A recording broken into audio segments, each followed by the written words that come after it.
ucapan ini. Bahkan ada yang mengucapkan sambil zikir dengan geleng-geleng kepala ribuan kali. Nggak ada contoh dari Nabi SAW. Nggak cukup itu, setan menggoda dia. Kalau itu untuk orang awam, la ilallah. Kalau buat kamu udah tinggi makomnya, Allah, Allah, Allah. Setan bisikin lagi. Kalau Allah untuk orang yang di bawah itu nggak cukup. Kalau udah tinggi derajatnya, hu. Ada nggak seperti itu? Ini godaan dari setan. Karena nggak ada zikir dengan lafaz Allah, nggak ada zikir dengan lafaz hu, nggak ada. Yang ada sempurna, la ilaha illallah. Saya sengaja di sini sedikit ingin menjelaskan, biar tidak ada salah paham atau simpang siur yang sebagainya. Jangan bahasa Inggris ya, makle sampean panika tak salah paham nggih. Gelek kak saya waktu tiker kemudian sambil julon-juon kak julon-juon gitu. Kisah sebenarnya bede sanad dari Al-Imam Asy-Syaikh As-Sayyid Ahmad Ar-Rifai, yang mana beliau ini sambung kepada baginda Nabi Muhammad. Bede senyama torikot sekejap gula mari sampean tak paham. Mari sampean menikah lebih semangat zikir kepada Allah Subhanahu wa taala. Bade namanya torikot Qadiriyah. Bade namanya torikot Naqsyabandiyah. Bade torikot namanya Ar-Rifaiyah. Segala sampean kasak zikir namanya cara torikot Ar-Rifaiyah. Jadi cara torikot Ar-Rifaiyah panika lakera sambil natuk panika, sambil julon-juon, sambil asalawat, sambil digiringi dengan gendrang. Nikah torikot Ar-Rifaiyah. Ingat gila Allah hai atau dengan la ilaha illallah sambil natuk sambil leleng-leng. Nikah tarekat Ar-Rifaiyah. Saya nyampung sana tuh sampai ada kucing kata Nabi Muhammad sallallahu alaihi wasallam. Syekh Ahmad Ar-Rifaiyah panika orang yang terkenal saktenah, bahkan terkenal dengan waliul kutubnya. Syekh Ahmad Ar-Rifaiyah panika kenal wali kutubnya. Sampai saking dari saktinya beliau, pernah beliau diceritakan bahwasanya beliau berkata, pernah saya diperlihatkan oleh Allah Subhanahu wa taala cahaya keagungan Allah. Diperlihatkan oleh Allah, diizinkan oleh Allah, diperlihatkan melihat cahaya keagungan Allah. Akan tetapi diriku ini meleleh. Oning tema sampean. Tema mana bisa sampean kening ober tema sing leleh kasih apa tema? Beliau katakan seperti itu. Kemudian karena rahmat Allah, kata Syekh Imam Ahmad Ar-Rifai, karena rahmat Allah Subhanahu wa taala, kemudian saya ini dibekukan dan diwujudkan kembali seperti semula. Beliau kemudian melanjutkan pembicaraannya kepada santri dan murid-muridnya. Beliau berkata, seandainya bukan karena rahmat Allah Subhanahu wa taala, niscaya saya tidak akan dipertemukan kembali oleh dirimu. Sifat di antara sifat mulianya Syekh Ahmad Ar-Rifai, gelek cara dikir sampean kak julon-julon gelek kasa jauh sarang sifat kula ben panjenengan sedaja. Bahkan beliau ini dikatakan sebagai waliul kutub pantas. Kenapa? Sebab di antara belas kasihannya beliau ini bukan hanya kepada manusia, akan tetapi juga di antaranya kepada binatang. Pernah suatu saat Syekh Ahmad Ar-Rifai panika jubana ini kelanjam. Ini kenapa nika? Ini kenapa nak? Lengan ini kak, lebar jubana. Suatu saat beda koceng masuk tedung, ini dalam koceng. Koceng tedung jubana kayak Syekh Ahmad Ar-Rifai.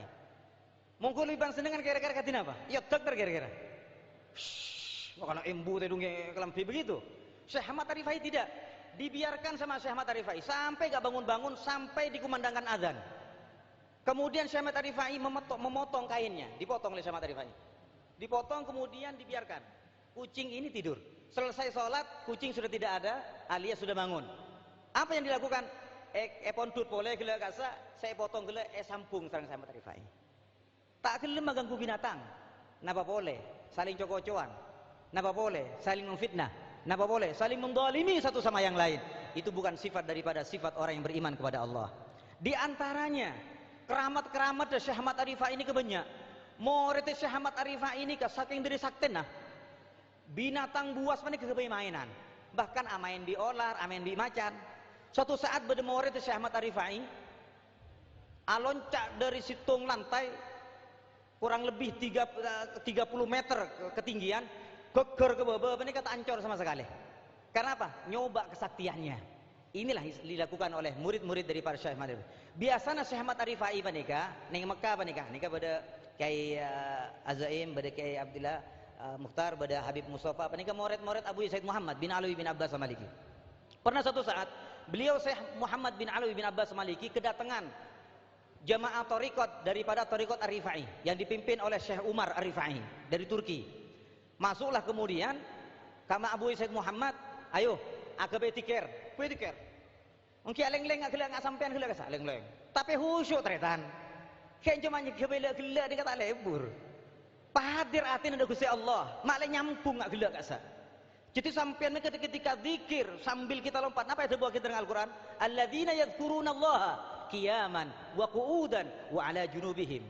Jadi sambil natuk gila kasa. Bada dalil mana kah? Cek sampean cokok-cokan panika pada sana dari Syekh Ahmad Arifai. Sambil berdiri kemudian sambil berzikir Allahu sampai kemudian jadi kalimatnya sudah sampai tidak dijelas, padahal di dalam hatinya adalah Allah atau Allahu. Kemudian kenapa?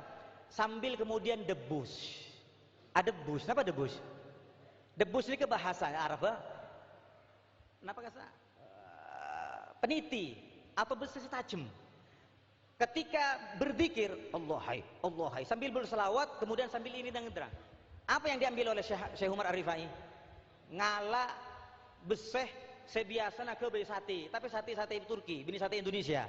Mau sate itu Indonesia apa? Dari Pereng. Mau sate Turki dari beseh mak lancang mak senika. Lo beseh gila kasa sekitar lebih kecil dari ini nih kecilnya, panjangnya segini. Nih kayak iya panas saking ke apa sampai merah. Kemudian sama Syekh Umar itu lagi kayak goleng. Ada sekeloncat sama sekali. Karena apa? Karena sudah menyatu dengan Allah. Karena Allah yang beri kekuatan. Kemudian ada yang kemudian satu akin gitu. Besar saya ngani satu akin sampai ke tabun. Saya nyaman aja kanca sebagian berseburu. Sampai Abu ya katain, kana satu begitu. Jadi memang begitu. Debus namanya debus, bahasanya debus ya. Tapi benih debus saya bedeneng luar kan itu benih kasa benih lain. Ini sambil zikir, nyatu dah Gusti Allah Subhanahu wa taala kemudian diperagakan seperti itu. Itulah menunjukkan bahwasanya kesaktian beliau Syekh Ahmad Arifai yang termasuk daripada cucu daripada baginda Nabi Muhammad sallallahu alaihi wasallam. Saya nyampung sanad dari Gusti Kanjeng Nabi yang nampung sanad thariqahnya dari Gusti Kanjeng Nabi Muhammad. Insyaallah mana Nabi beda boleh tikir-tikir saya enggak nikah pun badah sanadah yang insyaallah Kiai Raden Azaim beliau juga murid-murid Abuya oleh sanad dari Abu Said Muhammad bin Alawi bin Abbas Al-Maliki. Semoga kuleban panjenengan zikirnya kita semua insyaallah mendapatkan ridho dari Allah, pengampunan dari Allah Subhanahu wa taala dan tentunya keharapan kita semoga bangsa Indonesia dijaga oleh Allah. Mudah-mudahan Allah Subhanahu wa taala angkat bencana-bencana yang Allah turunkan di negara Indonesia dan mudah-mudahan insyaallah beliau pengasuh pondok pesantren Salafiyah Syafi'iyah mudah-mudahan dipanjangkan umurnya oleh Allah, diberi sehat oleh Allah Subhanahu wa taala dan mudah-mudahan tidak bosan-bosan memberikan dan mendidik kita semua dan mudah-mudahan beliau insyaallah selalu diistiqomahkan oleh Allah Subhanahu wa taala dan kita doakan tetamu kita yang datang dari jauh dari Syria mudah-mudahan beliau-beliau semua istiqomah dan insyaallah menjadi pemuji baginda Nabi Muhammad sallallahu alaihi wasallam yang nantinya kita semua yang muji baginda Nabi Muhammad mendapatkan syafaat dari bagi Rasulullah baginda Nabi Muhammad sallallahu alaihi wasallam.